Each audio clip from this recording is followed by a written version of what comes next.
The reading this morning is by Mark Nepo. It's called Inner Rawness. Life expands and contracts in the yoke of a second. 1 minute, there's an unseeable vastness between life and death, and the next, it's the length of a needle we've dropped and can't seem to find. There is no name or reason or label we can put on what we go through, though all of us, in our want to calm our fears, try to pin it down. Yet when doing all we can, holding, listening, bearing witness, and resisting the demon of why, while leaning into the angel of how, there's so much wisdom in the depths of our rawness. In being so present and engaged, we are forever shaped and carved as we shape and carve. This only makes us more finely wrought instrument, so you are not blind and thick-headed, no matter how powerless you might feel. Quite the opposite. You're a clear jewel, being burnished until all of life is reflected through your deeply exposed heart. And here ends the reading.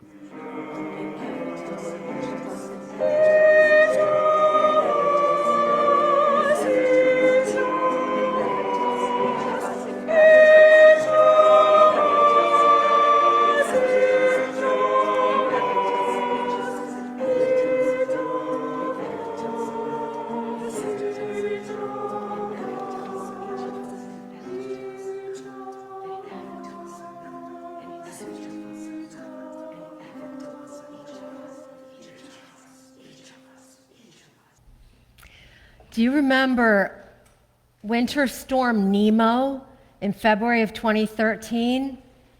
It was right before I moved to Lynn, and so I was living on the South Shore.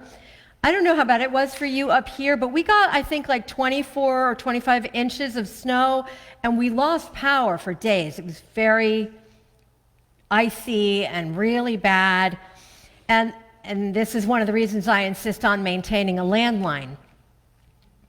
We knew a big one was coming, and we made our preparations. I was living in the parsonage in Norwell, and I started making some phone calls to check on our elders.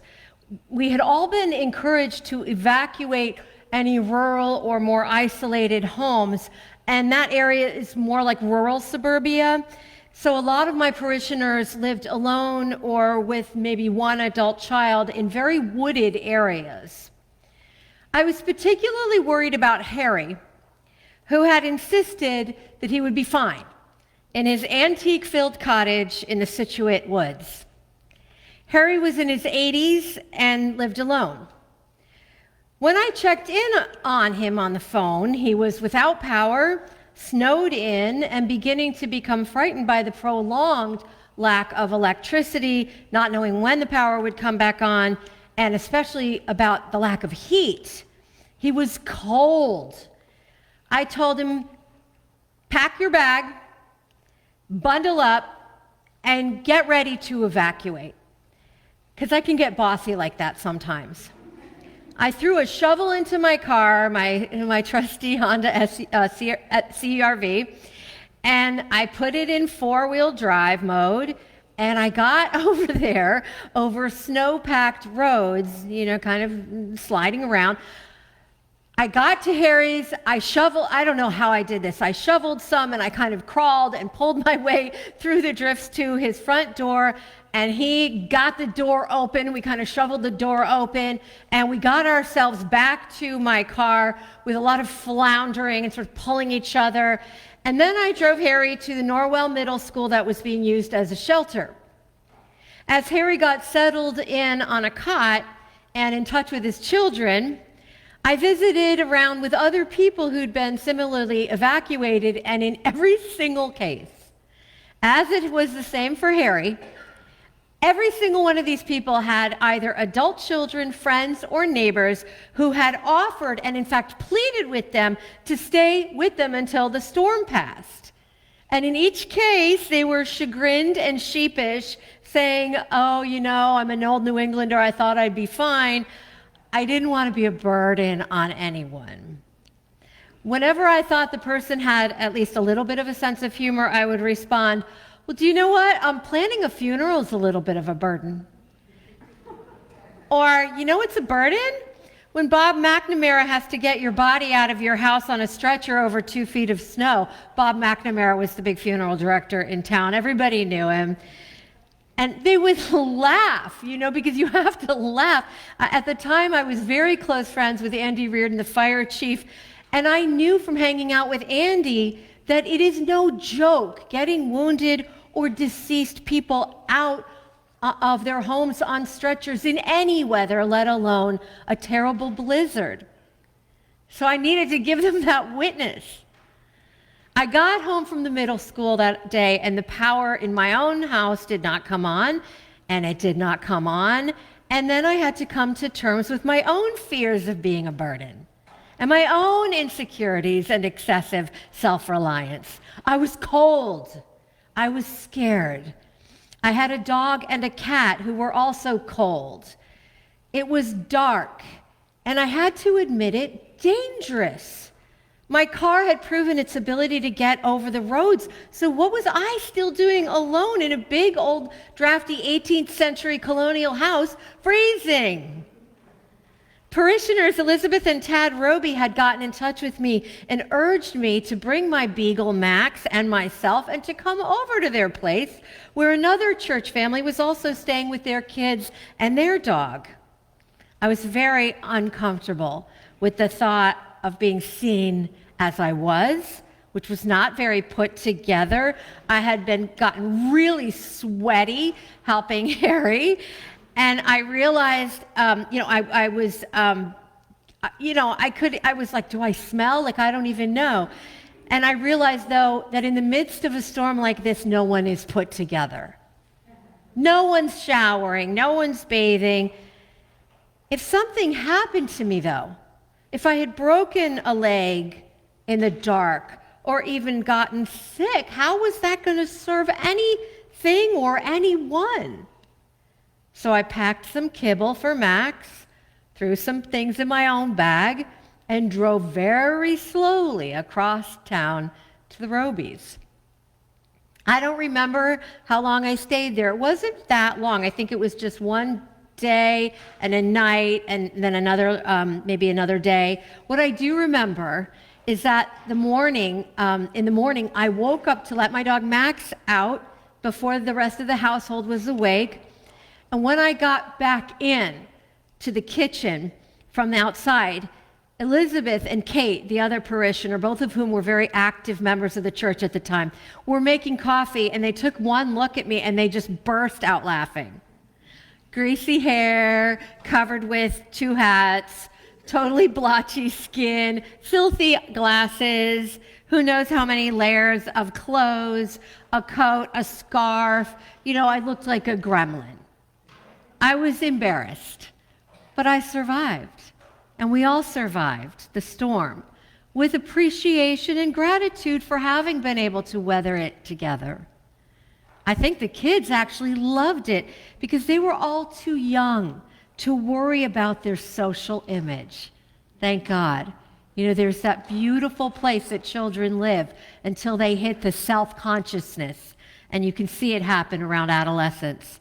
The children had the grace of knowing that it was smart and good for humans and animals to bunk up together for safety. For a long time, and still in some places nowadays, church people have commonly used the term the needy to describe the people who are the recipients of charitable contributions. I'm glad to see this term fall out of usage because it creates an inaccurate division.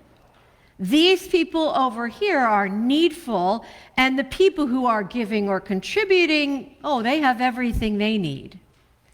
This isn't true, and it's too simplistic. The fact is, we are all in need. That's the human condition. Some people have resources at one time or another that should be shared, but that doesn't make one population the needy and everyone else the not.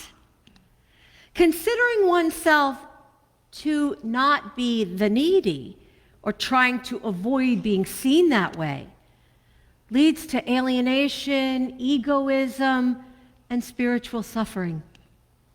In communities that genuinely cultivate well-being and love, all members understand that there can't be authentic connections without an understanding that giving and receiving, provision and need, abundance and poverty are constantly mutating and evolving and changing on multiple levels. We all know people whose greatest fear is to be seen without their mask, their veneer of togetherness, control, and enoughness. My grandmother, for instance, was one of them, and my mother struggled with that. So I understand how this is generational. We learn this, and we need to unlearn it. Those who become overly attached to a self-identity as those who help the needy create a sense of separation and even superiority that interferes with true connection and solidarity. If I'm Lady or Lord Bountiful, then how is everyone else forced to relate to me? What happens when that person needs? How do they feel allowed, how allowed do they feel to ask for it and to seek it? Universalism as a religious tradition has often practiced and talked about through, you can see this language used through the centuries. They talk about mutual aid. It's a beautiful term, mutual aid, and it's a spiritual discipline within their congregations, within our congregations, and it's also an ethic that carries into our ministries outside the walls of the church. And it breaks down those false divisions, and it leads to more of a spirit of solidarity. We can't create community with an appreciation that we are all in need and that all can participate if we do not have the spirit of mutual aid. One may need financial help. Another may need emotional support. Yet another may need to be more deeply understood and accepted. Another may need encouragement. One of the favorite responses I ever got when I called a parishioner who was recently home from a difficult surgery, and I said, "Is there anything you need?" And she said, "You know what, I would really love some orange sherbet." Sometimes you might really need orange sherbet.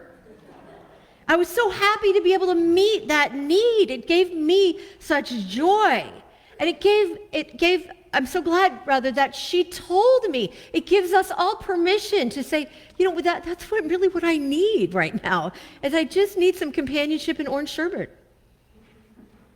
It isn't always an actual blizzard, you know, but we will have to weather more storms. We know those are always coming. To wisely prepare for the next storm is not just a matter of stockpiling flashlights or getting a generator. It's a matter of internal work that helps us undo knots of excessive self-reliance that binds us in ego and isolation. I want to share a Jesus story. It's told only in John's Gospel. Jesus is on his own. It's very unusual. He usually has crowds around him or a bunch of disciples, and he's in Samaria.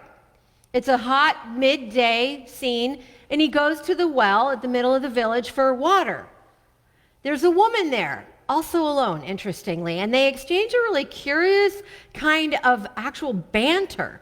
He asks her to give him some water, to draw him some water, and she challenges him, saying, "Oh, who are you to ask me for water?" And this is because Jesus is Jewish, and Jews and Samaritans had really deep political and religious enmity between them.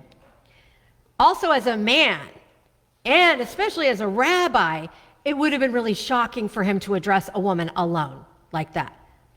So, she gives him some attitude. But Jesus engages her in conversation and he tells her about living water that only he can offer. Because that's how Jesus talks. It's very mysterious, very mystical.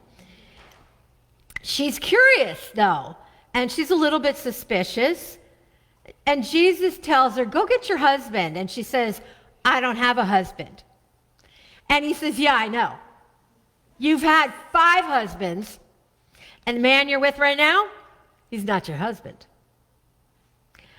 And she goes, whoa, you must be a prophet.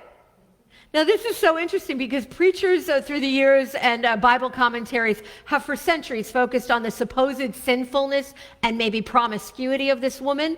Very unfair. It is highly possible that she just outlived 5 husbands.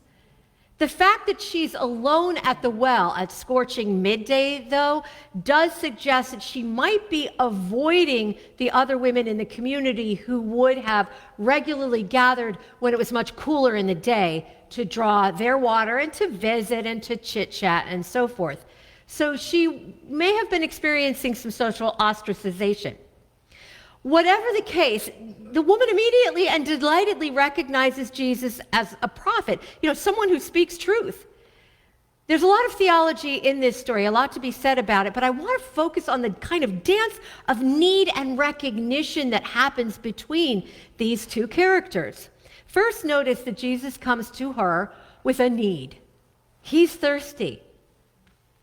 He needs her to draw the water from her town well because he's not supposed to do it. And then she recognizes that he is of an enemy religious group and they shouldn't expect to be talking. Then he recognizes her as much married and living, as we would often say, in sin, although we don't say that. In this social context, saying you've had 5 husbands and you're shacking up with a 6th guy is not a compliment. It is what the kids would call a burn. She could have thrown water in his face or pushed him into the well for insulting her, because, we know she's already a strong person. But instead, there's this recognition. Sir, you're a prophet. Our greatest need beyond food, water, and shelter is the need for connection and to be in relationship.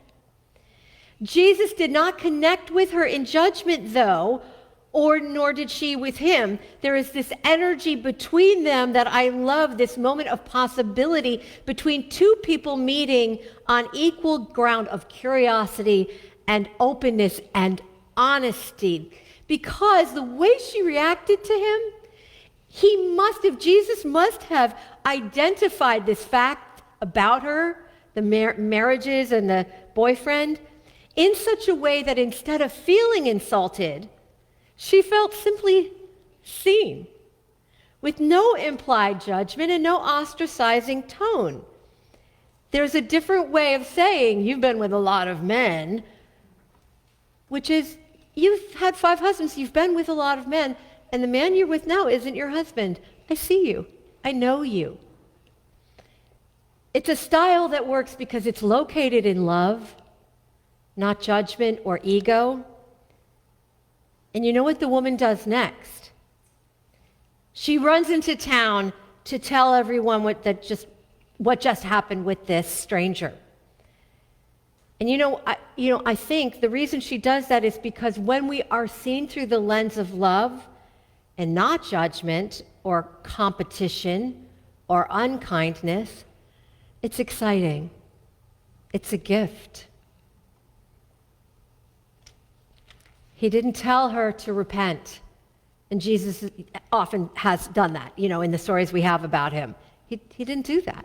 He just recognized her. I need a place to stay in the storm, to stay safe. You need orange sherbet. Someone else needs a ride to the chemo appointment. Another needs to be accompanied in a time of depression with quiet presence.